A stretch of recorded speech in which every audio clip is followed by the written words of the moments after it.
keutamaan membaca surat Al-Kahfi. Diriwayatkan oleh Al-Imam An-Nawawi rahimahullahu taala dalam kitabnya, beliau menukilkan satu riwayat dari seorang sahabat Abu Darda radhiyallahu anhu. Beliau mengatakan, anna Rasulullah sallallahu alaihi wasallam qala, man hafidha 10 ayatin min awwali suratil kahfi usima minad dajjali wa fi riwayatin min akhiri suratil kahfi, rawahuma Muslim. Seorang sahabat yang bernama Abu Darda radhiyallahu anhu, beliau mengatakan bahwasanya Rasulullah sallallahu alaihi wasallam bersabda, barang siapa yang menghafal 10 ayat dari awal surat Al-Kahfi, maka akan dilindungi dari fitnah Dajjal. Dalam riwayat yang lain, barang siapa yang menghafal 10 ayat dari akhir surat Al-Kahfi, maka Allah melindunginya dari fitnah Dajjal, dan kedua hadis tersebut diriwayatkan oleh Imam Muslim. Sekali lagi dari Abu Darda radhiyallahu anhu, Rasulullah sallallahu alaihi wasallam bersabda, barang siapa yang menghafal 10 ayat dari awal surat Al-Kahfi, maka dilindungi ianya dari fitnah Dajjal oleh Allah Ta'ala. Dalam riwayat yang lain, dan barang siapa menghafalnya 10 ayat dari akhir surat Al-Kahfi, dilindungi ianya oleh Allah Ta'ala dari fitnah Dajjal, dan keduanya diriwayatkan oleh Imam Muslim. Jemaah sekalian rahimani wa rahimakumullah, hadis ini sahih.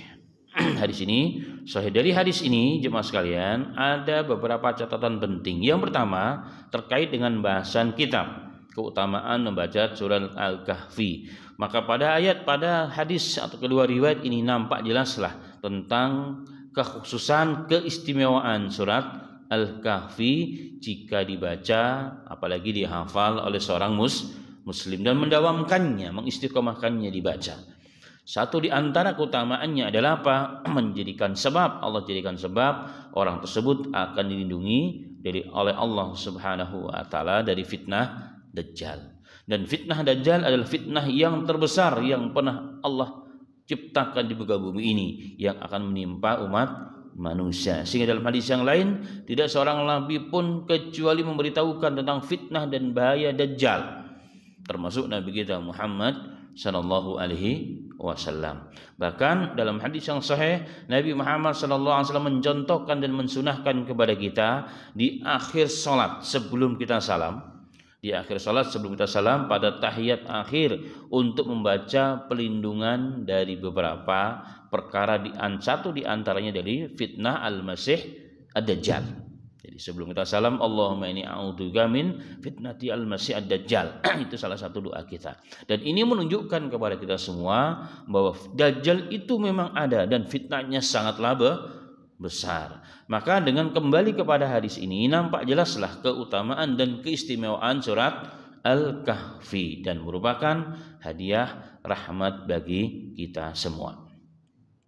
Yang kedua, jemaah sekalian rahimani wa rahimakallah, tentang Dajjal itu sendiri. Dajjal pernah kita bahas kalau tidak salah beberapa waktu yang lalu tentang hadis-hadis akhir zaman. Dari fitnah Dajjal atau Dajjal itu sendiri memang benar adanya dan wajib diimani oleh setiap muslim. Ingkar dengannya berarti ingkar dengan syariat Allah dan Rasulnya. Nah, Dajjal itu siapa sih? Dajjal itu adalah makhluk ciptaan Allah yang Allah berikan kelebihan di atas keumuman manusia, dan dia dari keturunan manusia. Dia bukan dari keturunan jin, bukan dari apalagi dari malaikat, tapi dia dari keturunan manusia. Cirinya jelas dalam hadis yang sangat panjang. Dajjal akan muncul kelak fitnahnya di akhir zaman. Jadi Dajjal akan muncul kelak fitnahnya di akhir zaman. Jadi Dajjal yang asli, Dajjal yang telah dikabarkan, dinubuahkan oleh Nabi kita Muhammad sallallahu alaihi wasallam itu muncul di akhir zaman. Tandanya apa? Tandanya matanya hanya satu. Dan di antara pelipis tertulis kafara atau kafir, artinya kafir. Jadi orang ini adalah orang kafir, dan padanya diberikan keutamaan oleh Allah Ta'ala sebagai ujian bagi manusia. Dia membawa api dan surga. membawa api dan surga. Maka surganya Dajjal itu hakikatnya adalah nerakanya Allah Subhanahu wa taala. Begitu juga sebaliknya, yang dikira surganya Dajjal itu nerakanya, tapi yang dikira nerakanya Dajjal itulah hakikatnya surganya Allah Subhanahu wa taala. Maka jika Anda ingin milih, kata Rasulullah, maka masuk ke dalam nerakanya. Artinya lawanlah Dajjal.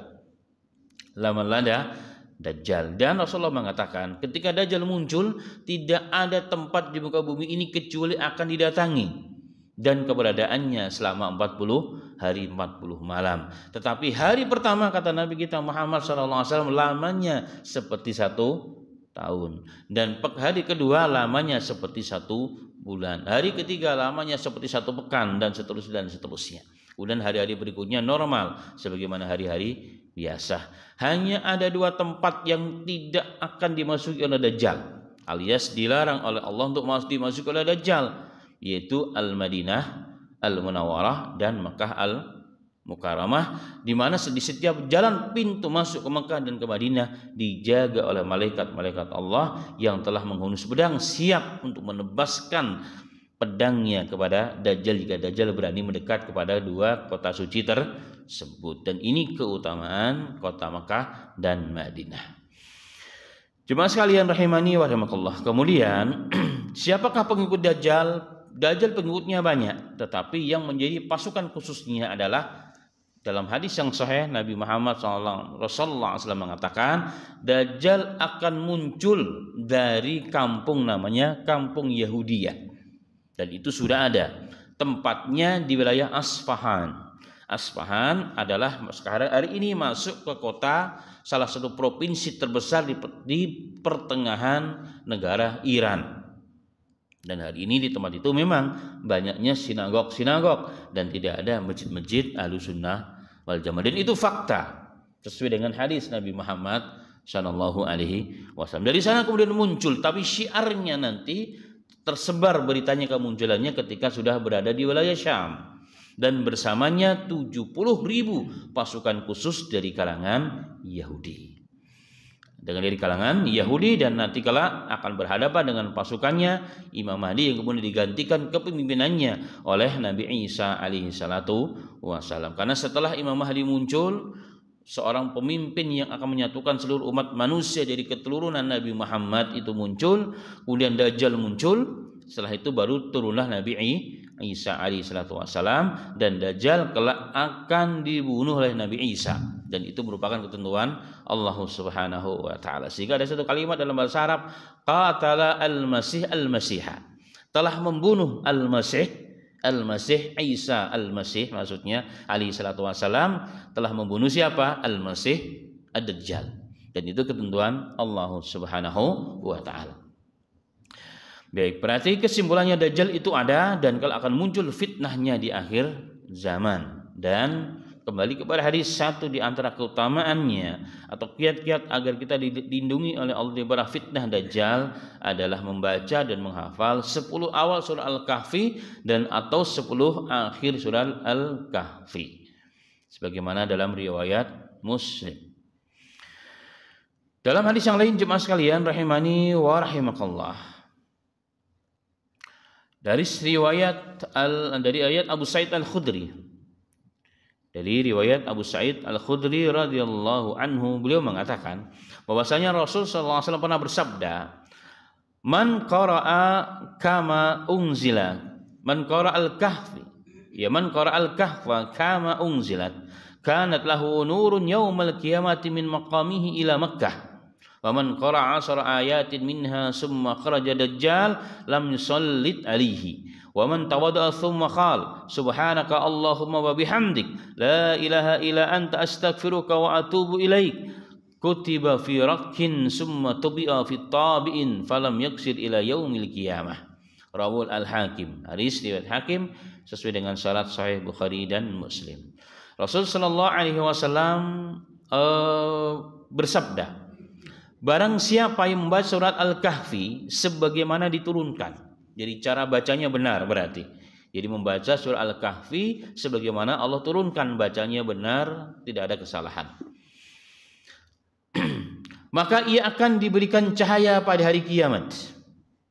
kanat lahu nur yaumal qiyamah, akan diberikan kepadanya cahaya pada hari kiamat, min maqamihi ila Makkah, dari tempatnya dia berada ya, dari tempatnya dia berada sampai ke Mekah Al-Mukarramah. Jadi cahaya menunjukkan kemuliaan dan petunjuk dan perlindungan dari Allah Subhanahu wa taala. Man qara'a 10 ayatin minha, barang siapa membacanya 10 ayat darinya, dari surah Al-Kahfi tersebut, summa kharaja dajjal, kemudian saat itu keluar dajjal, lam yusallit alaihi, maka dajjal tidak mampu menguasai orang tersebut. Artinya secara fakta, maka dengan bacaan tersebut Allah menjaga orang tersebut dari pengaruh dajjal. Dajjal tidak mampu menyentuh orang tersebut, apalagi mengganggu seorang muslim yang membaca 10 ayat surat Al-Kahfi tersebut. Kemudian Rasulullah melanjutkan, wa man tawaddo'a summa qala, barang siapa yang berwudu kemudian mengucapkan subhanaka Allahumma wa bihamdik, subhanaka Allahumma wa bihamdika, la ilaha illa anta astaghfiruka wa atubu ilaik. Jadi setelah wudu kita membaca doa itu, kemudian Rasulullah mengatakan kutiba firaqin, maka akan ditulis oleh Allah Subhanahu wa taala ya, maka Allah akan menulisnya, Allah akan menulis atau ditulis oleh Allah Subhanahu wa taala ya di sebuah kertas, kemudian dicetak kertas tersebut dan tidak akan pernah hancur sampai selama-lamanya. Itu kata Rasulullah SAW. Kertas apakah itu? Wallahu a'lam bishawab. Jadi intinya, barang siapa membaca setelah berwudu subhanaka Allahumma wa bihamdik, la ilaha illa anta astaghfiruka wa atubu ilaik, itu seakan-akan menjadi jaminan bagi orang tersebut dengan diberikan tulisan pada kertas yang tidak bisa hancur sampai hari kiamat. Dan ini menunjukkan keutamaan yang tinggi bagi orang tersebut. Hadis ini disahihkan oleh para ulama jemaah sekalian ya, dalam kitab Al-Hakim ya, kitab namanya Al-Mustadrak, dan hadisnya adalah sahih. Dan ini hadis yang kedua menguatkan tentang keutamaan surat Al-Kahfi. Sekali lagi tadi di awal-awal Rasulullah mengatakan, man qara'al kahfa kama unzilat kana lahu nurun yaumal qiyamah min maqamihi ila Makkah. Barang siapa membaca surah Al-Kahfi, surah Al-Kahfi dibaca sebagaimana diturunkan cara bacanya, benar bacanya, niatnya karena Allah Ta'ala, maka nanti pada hari kiamat akan berubah menjadi cahaya petunjuk dan penuntun sebagai bentuk kemuliaan baginya dari tempat dia berada sampai Mekah Al-Mukarramah. Ini hadisnya adalah sahih. Dan barang siapa membaca surat 10 ayat dari surah Al-Kahfi kemudian dajjal muncul, maka dajjal tidak mampu menguasai orang tersebut. Nah, berarti di sini jemaah sekalian, yang dapat melindungi seorang muslim itu dengan fitnah-fitnah yang luar biasa ini bukanlah kekuatan materi. Ya, bukanlah kekuatan materi ataupun kebendaan, tetapi amalan, tetapi sunnah, sesuai dengan ilmu yang diajarkan oleh Rasulullah Shallallahu Alaihi Wasallam. Begitulah hari ini jemaah sekalian, fitnah yang menimpa kita pun dapat kita hadapi dengan baik dengan ilmu dan keimanan kepada Allah Subhanahu wa taala. Apalagi nanti jika fitnah yang terbesar itu muncul, fitnah yang hakikat yang sebenarnya itu muncul, yang dajjal, dapat kita hindari, kita dapat selamat darinya dengan amalan agama, dengan sunnah-sunnah yang dicontohkan oleh Nabi kita Muhammad Sallallahu Alaihi Wasallam. Karenanya seorang muslim wajib untuk selalu meningkatkan pengetahuan tentang agama, dan itu bagian kewajiban seorang muslim terhadap agamanya. Karena kita ini wajib 3 hal: mempelajari tentang terkait dengan Allah, terkait dengan sunnah-sunnah Rasulnya, terkait dengan agama kita. Insya Allah kita akan selamat dunia dan akhirat kita. Jemaah sekalian rahimani wa rahimakumullah, tentang surat Al-Kahfi. Surat Al-Kahfi adalah salah satu surat dalam Al-Quran yang sangat agung. Banyak kisah-kisah masa lampau dalam surah Al-Kahfi tersebut. Ya, dalam surah Al-Kahfi. Al-Kahfi itu sendiri surat yang ke-18 dari urutan surat-surat Al-Quran. Ya, di pertengahan dah, kurang lebih di pertengahan. Makanya kalimat wal yatalattaf itu adalah pertengahan Al-Quran. Ada kalimat wal yatalattaf, itu ada pertengahan Al-Quran mengkisahkan bagaimana pemuda-pemuda yang menyelamatkan diri dari kejaran seorang raja yang zalim, Ia menganggap dirinya sebagai Tuhan, masuk ke dalam gua, tertidur dia di sana, ditidurkan oleh Allah selama sekian ratus tahun. Kemudian mereka lapar, menganggap bahwa mereka tertidur hanya setengah hari atau 1 hari. Mereka lapar, maka diundi siapa yang cari makanan. Maka orang yang mencari makanan diingatkan, wal yatalattaf, berhati-hatilah. Jangan sampai raja nanti berita kepada kita diketahui raja, padahal zamannya telah berganti dan berubah. Ini kisahnya cukup panjang, luar biasa. Ini cukup panjang. Dan Al-Kahfi itu sendiri adalah artinya gua. Artinya gua. Di manakah gua tersebut yang kemudian menidurkan atau menyimpan Ashabul Kahfi itu? Memang tidak ada nas Quran dan hadis yang jelas keberadaannya di mana. Tetapi sebagian besar menurut pendapat ya, keberadaannya di wilayah hari ini Yordania. Ada yang mengatakan di wilayah Yordania. Waktu itu kami sempat mampir ya, waktu di Yordania ya, mampir ke sana. Wallahu alam benar atau tidak, wallahu alam bishawab ya.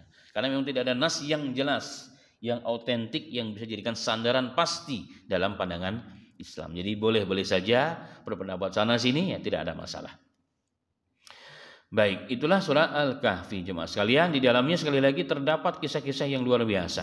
Bahkan pernah Nabi Muhammad SAW ya ditanya oleh orang-orang Quraisy. Ya, sebelum orang Quraisy bertanya kepada Rasulullah, mereka datang ke orang-orang Yahudi di Madinah, ini fase Mekah. Wahai orang-orang Yahudi, kalian kan ahlul kitab, banyak ilmu yang kami tidak tahu. Kira-kira pertanyaan apa yang kami bisa tanyakan kepada Muhammad yang dia tidak akan bisa baca? Kayaknya tanya 3 hal. Satu di antaranya adalah apa? Para pemuda yang menyelamatkan iman mereka. Maka turunlah ayat ini.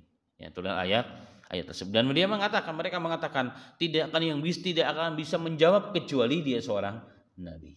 Nah, lagi-lagi ya, malaikat Jibril alaihissalam atas perintah Allah membisikkannya kepada Nabi kita Muhammad, sehingga seluruh pertanyaan-pertanyaan yang tidak mungkin dijawab oleh manusia biasa semua dapat dijawab dengan benar oleh Nabi kita Muhammad sallallahu alaihi wasallam. Tapi memang bukan bahasan kita, itu bahasan tafsir ya sebenarnya.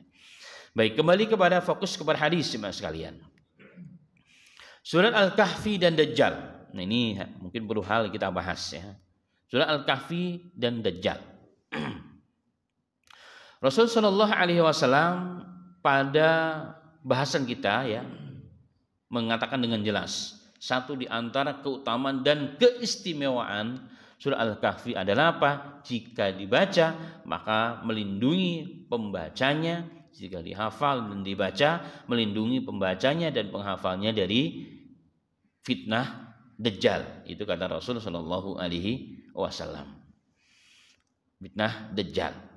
Dan sangat dianjurkan ya, dan sangat dianjurkan surah Al-Kahfi tersebut dibaca di hari-hari atau di waktu-waktu yang memang dilipat gandakan ianya oleh Allah Subhanahu wa taala.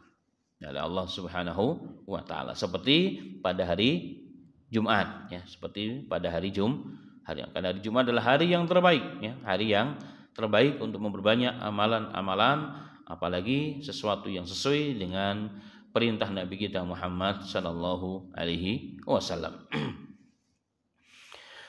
Baik, kemudian jemaah sekalian rahimani wa rahimakallah. Ada sesuatu yang menjadi pertanyaan bersama ya. Ada sesuatu yang menjadi pertanyaan bersama. Kira-kira dengan bacaan Al-Kahfi ini, atau bahkan dengan tadi ada hadis di mana Rasulullah SAW menganjurkannya dan untuk dibaca di penghujung sholat sebelum salam. Fitnah apakah yang akan Allah lindungi kita dari fitnah tersebut? Karena kan hakikatnya Dajjal yang sebenarnya tidak akan muncul kecuali di akhir zaman. Kan begitu. Dajjal yang asli itu muncul kala di akhir zaman. Sedangkan kita disunahkan oleh Rasulullah SAW untuk membaca setiap waktu. Dan insya Allah kita tidak akan mendapati Dajjal yang dimaksud oleh hadis Nabi Muhammad tersebut. Lalu apa gunanya berarti? Lalu apa gunanya kita membaca hadis atau pelindungan kepada fitnah Dajjal? Baik, jemaah sekalian rahimani wa rahimakallah. Untuk menjawab hal ini, para ulama memberikan 2 jawaban. Yang pertama, pelindungan dari fitnah Dajjal itu ada dua makna. Yang pertama, fitnah Dajjal yang nyata. Fitnah Dajjal yang nyata, yang asli, dan itu kelak di akhir zaman. Dan ini harus dimulai diajarkan dari semenjak sekarang agar orang Islam kelak hidup di akhir zaman kelak juga mendapatkan ilmu yang sama, sunnah yang sama dari Nabi kita Muhammad sallallahu alaihi wasallam, dan sebagai bekal dan perisai bagi orang-orang yang hidup kelak di akhir zaman yang kemungkinan akan berjumpa dengan Dajjal, dengan hadis ini tentang keutamaan surat Al-Kahfi. Sebagaimana tadi dalam hadis riwayat yang sahih, riwayat Imam Al-Hakim, barang siapa membaca surah Al-Kahfi sebagaimana diturunkan, maka akan menjadi nur pada hari kiamat dari tempatnya sampai Makkah Al-Mukarramah. Barang siapa membacanya 10 ayat dari surah Al-Kahfi ketika Dajjal muncul, maka Allah melindunginya dari fitnah Dajjal tersebut. Dan ini bukti ya bahwa memang secara fakta nanti kalau di akhir zaman ya, secara pasti bahwa keutamaan dari surah Al-Kahfi dapat melindungi orang tersebut daripada fitnah Dajjal yang nyata, yang asli di akhir zaman ya, di akhir zaman. Bahkan dalam teks yang lain ya, dalam hadis yang sahih juga Rasulullah pernah mengatakan, man adrakahu minkum falyaqra alaihi fawatiha suratil kahfi fa innaha jiwarukum min fitnatihi. Barang siapa di antara kalian, kata Rasulullah SAW, menjumpai Dajjal, maka bacalah awal-awal surat Al-Kahfi. Ini 10 ayat surat Al-Kahfi, maka Allah akan melindunginya. Fungsi di pada surat-surat tersebut, ayat tersebut melindunginya daripada fitnah Dajjal. Dan hadis ini juga sahih ya, diriwayatkan oleh Imam Muslim.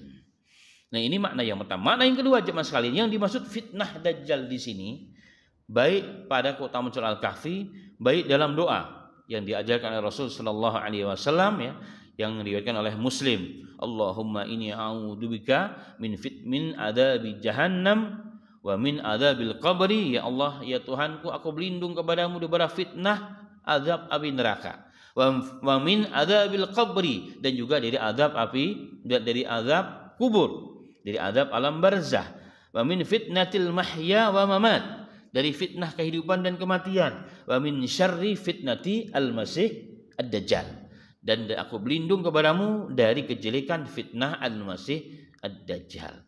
Nah, doa ini jemaah sekalian mempunyai makna adalah apa?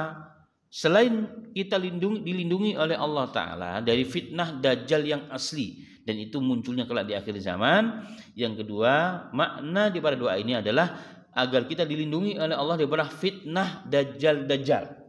Apa yang dimaksud fitnah Dajjal? Dajjal kecil.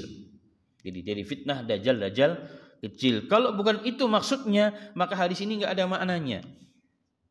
Ya, kalau bukan itu yang dimaksud fitnah Dajjal kecil, maka hadis ini tidak ada maknanya sesungguhnya. Kenapa? Dajjal kan nanti muncul di akhir zaman. Lu ngapain kita doa sekarang? Toh kita juga nggak ketemu. Maka yang dimaksud oleh Rasulullah SAW adalah apa? Kita pun minta perlindungan kepada Allah daripada apa? Fitnah Dajjal kecil. Karena fitnah Dajjal kecil begitu sangat banyak dan sudah muncul dari zaman Nabi Muhammad SAW. Apalagi jika kita kembali kepada makna Dajjal. Dajjal itu artinya kadzab, tukang tipu.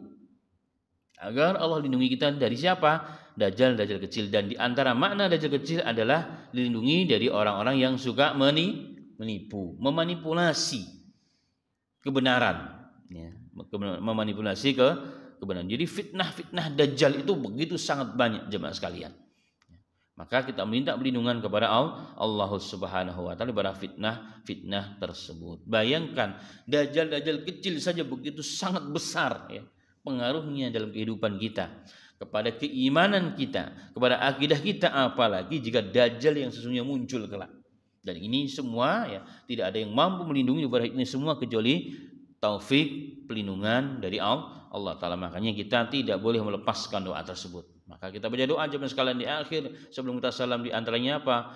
Allahumma inni a'udzubika min adabi jahannam wa min adabil qabri wa min fitnatil mahya wa mamat wa min syarri fitnatil masyihid dajjal. Karena sesungguhnya yang mampu melindungi kita semua di bawah ini semua adalah Allah Subhanahu wa taala. Jemaah sekalian rahimani wa rahimakallah. Ada catatan penting ya di sini. Kapan sih kira-kira munculnya Dajjal itu? Apa tanda-tandanya? Apakah sekarang sudah muncul apa belum? Sudah muncul atau belum? Kalau bicara muncul atau tidak muncul, kalau kita merujuk kepada riwayat Muslim, hadis yang cukup panjang dari riwayat seorang sahabat Tamim Ad-Dari, seorang Nasrani, bahkan seorang alim ulamanya agama Nasrani yang masuk Islam setelah terombang-ambing selama sebulan di laut. Kemudian terdampar di sebuah pulau di wilayah timur wilayah Yaman atau negara Arab, dan berjumpa dengan dua hal. Pertama dengan dababah atau jasasah, hewan yang berbulu tebal dan bisa bicara.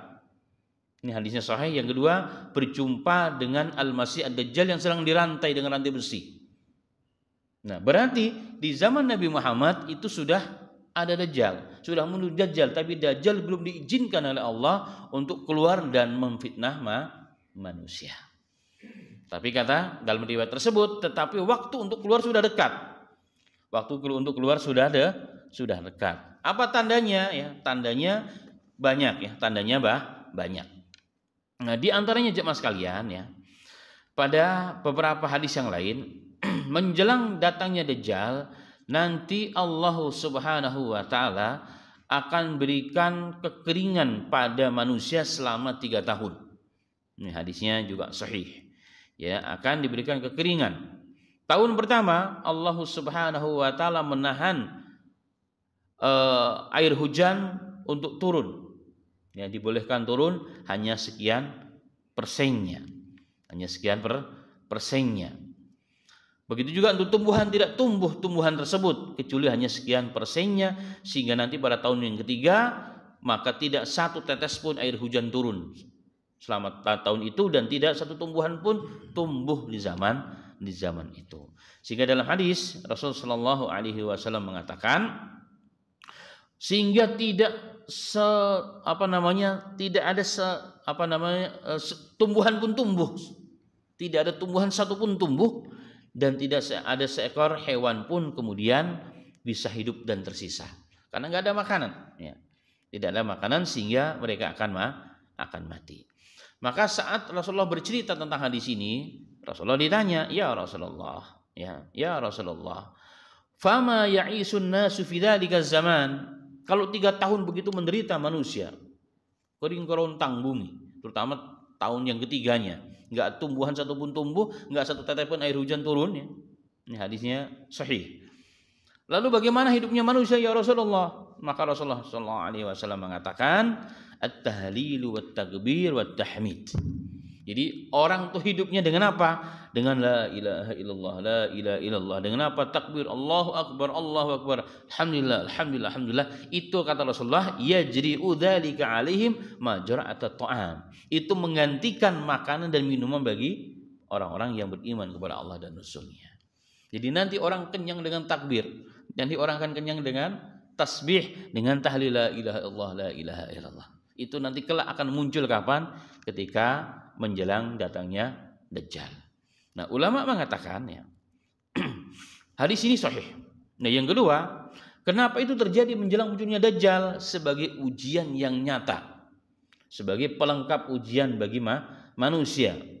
Saat itu datang Dajjal membawa sesuatu yang luar biasa yang dipeluk oleh manusia. Disitulah manusia akan diuji sesungguhnya. Menjual agamanya, beriman dengan Dajjal yang itu adalah bukan Allah, ya, bukan Tuhan, atau dia tetap bersikukuh istiqamah komitmen dengan agamanya, dengan akidahnya, dia tidak bergeming daripada godaan syaitan. Jadi sempurna sekali ya saat itu ujiannya. Dan ini sangat berat jemaah sekalian. Ujian ini sangat berat dan ini terjadi kelak menjelang akhir zaman. Yang kedua, banyaknya kemenangan-kemenangan yang akan dialami oleh orang Islam. Ya, banyaknya kemenangan-kemenangan yang akan dialami oleh orang Islam, di mana Rasulullah SAW dalam hadis yang cukup panjang pernah bersabda, tidak akan datang hari kiamat sebelum kemudian umat Islam akan memerangi orang-orang selain Islam. Jadi orang-orang Arab yang tidak beriman diperangi, mereka kemudian masuk Islam. Kemudian dalam riwayat orang Islam kemudian bersatu dengan Romawi, bersatu dengan orang-orang Barat. Dalam hal ini adalah Nasrani yang dimaksud. kemudian bersatu untuk menyerang Persia. Jadi Persia dimaksud adalah Syiah. Setelah menang, kemudian kita perang dengan mereka, orang Islam menang. Sudah melanjutkan perjalanan sampai ke Istanbul, Konstantinopel. Nah, ketika berada di sana, ketika orang Islam sedang beristirahat, muncullah berita Dajjal muncul. Nah, tapi sebelum ini dilalui apa? Bahwa orang Islam mendapatkan kemenangan-kemenangan dalam peperangan-peperangan di akhir zaman, baru kemudian muncul Dajjal la'natullah alaihi untuk mengganggu dan memfitnah manusia. Dan hadisnya adalah sahih, ya. Hadis ini adalah sahih. Kemudian jemaah sekalian rahimani wa rahimakumullah, saat itu manusia semakin sedikit, terutama bangsa Arab. Dalam hadis yang sahih riwayat Muslim, la yanfiranna an-nasu min dajjal hatta yalhiqu bijibal. Manusia kelak akan lari menghindar dari Dajjal sampai lari ke pegunungan. Maka seorang sahabiah bertanya namanya Ummu Syuraik, "Ya Rasulullah, di mana orang Arab kok pada lari dengan Dajjal? Kenapa dia dihadapi?" Rasulullah mengatakan, "Hum qalilun." Mereka sudah sedikit. Kenapa orang Arab jadi sedikit? Karena banyaknya peperangan, sehingga yang tersisa kaum wanita ataupun anak-anak itu karena musibah malapetaka alam, ya, sehingga menjadikan banyak terbunuhnya dari kalangan manusia. Kemudian jemaah sekalian rahimani wa rahimakumullah, dalam hadis riwayat Muslim, tanda munculnya Dajjal adalah apa? Jika danau Tabariyah itu kering. Nah, Tabariyah sekarang itu masuk sebagian wilayah Yordania, sebagian masuk wilayah Israel kalau tidak salah. Itu sudah mulai kering, maka itu sudah tanda-tanda. Ya, itu sudah tanda. Kemudian ada beberapa tanda yang lain, dan itu semua menunjukkan kedekatannya waktu munculnya Dajjal, dan ternyata itu semua sudah mulai nampak. Untuk fitnah Dajjal yang asli itu sudah mulai nampak. Berarti jika kita merujuk ke sana, maka kita sudah berada di penghujung waktu. Dunia ini sudah sangat tua, ya. Tetapi fitnah Dajjal sekali lagi itu terjadi kelak di akhir zaman. Sedangkan yang sekarang yang ada adalah fitnah Dajjal kecil. Dan itu pun kita harus berlindung kepadanya. Karena jika orang terfitnah, maka susah untuk kembali kepada jalan yang benar. Semoga Allah lindungi kita semuanya. Amin ya rabbal alamin. Yang terakhir jemaah sekalian, ada satu pertanyaan yang pernah ditanyakan, dan itu pernah juga, ya, disampaikan oleh Rasulullah SAW. Fitnah Dajjal yang begitu luas dan begitu dahsyatnya, ya, secara lengkap sudah pernah kita bahas. Pertanyaannya, adakah yang Rasulullah khawatirkan, atau adakah fitnah yang lebih besar sekarang yang fitnahnya daripada fitnah Dajjal? Dajjal kan luar biasa, tetapi Rasulullah menjamin orang yang beriman akan dijaga. Bahkan dalam riwayat, tulisan kafir di sini bahkan dibaca oleh orang yang bisa baca dan dia bisa baca. Itu menunjukkan apa? Orang yang beriman dijaga oleh Allah daripada fitnah Dajjal. Nah, yang jadi pertanyaannya adalah, kalau hari ini adakah sesuatu yang lebih besar fitnahnya daripada Dajjal, yang mungkin kita tidak akan mampu menjaga diri kita kalau bukan taufik dari Allah Subhanahu wa taala? Jawabnya kita kembali kepada hadis Rasulullah sallallahu alaihi wasallam. Diriwayatkan oleh seorang sahabat namanya Abu Dzar, ya, Al-Ghifari radhiyallahu anhu, beliau mengatakan, "Kuntu amsi ma'a Rasulillah sallallahu alaihi wasallam faqal aghairu dajjali akhwafuni ala ummati qalaha thalathan." Qala faqultu ya Rasulullah, "Madza alladhi ghairu dajjal akhwafuka ala ummatik?" Qala immatul mudillin. Abu Dzar Al-Ghifari radhiyallahu anhu mengatakan, satu ketika aku sedang berjalan bersama Rasulullah, tiba-tiba Rasulullah mengatakan, "Aku khawatir dengan umatku dengan fitnah yang lebih besar, yang lebih kutakuti fitnahnya daripada Dajjal." Kalau Dajjal jelas orang Islam dijaga oleh Allah, tapi kalau fitnah ini orang Islam pun bisa terbawa fitnahnya. Maka Abu Dzar Al-Ghifari mengatakan, "Ya Rasulullah, ada fitnah yang lebih dahsyat yang kau takutkan kepada umatmu terjadi, yang menimpa umatmu daripada Dajjal. Apa itu ya Rasulullah?" Rasulullah mengatakan, a'immatu mudillin. Imam-imam, para tokoh-tokoh yang sesat, yang dapat menyesatkan umat manusia, itu fitnahnya lebih besar. Hadis ini banyak riwayat, ada yang dhaif tetapi banyak juga yang sahih. Artinya hadis ini adalah sahih. Siapakah imam-imam atau tokoh-tokoh yang sesat itu? Dalam hadis yang lain Ya, mereka disebut dengan doa ila abibi jahannam, dai-dai yang mengajak manusia kepada pintu-pintu api neraka. Rasulullah ditanya, ya Rasulullah bagaimana mereka? Mereka berbicara dengan bahasa kalian, tapi ajarannya menyesatkan umat manusia. Dan ini kalau bukan perlindungan dari Allah, kita pun akan terbawa. Ya, semoga Allah Subhanahu Wa Taala jadikan kita orang-orang yang dilindungi dari Allah Taala dikala segala fitnah, termasuk daripada fitnah-fitnah para dai-dai yang membawa kita kepada pintu-pintu api neraka. Harusnya dai membawa kepada pintu surga. Inilah mengajak manusia kepada pintu-pintu api neraka. Na'udzubillah min dzalika. Maka Rasulullah berpesan, alaikum bisunnati, berpeganglah dengan sunnah dan sunnah khulafaur rasyidin, gigit dengan gigi geraham. Tadi kata Rasul sallallahu alaihi wasallam, jangan dilepaskan, maka Anda akan selamat dunia dan akhirat.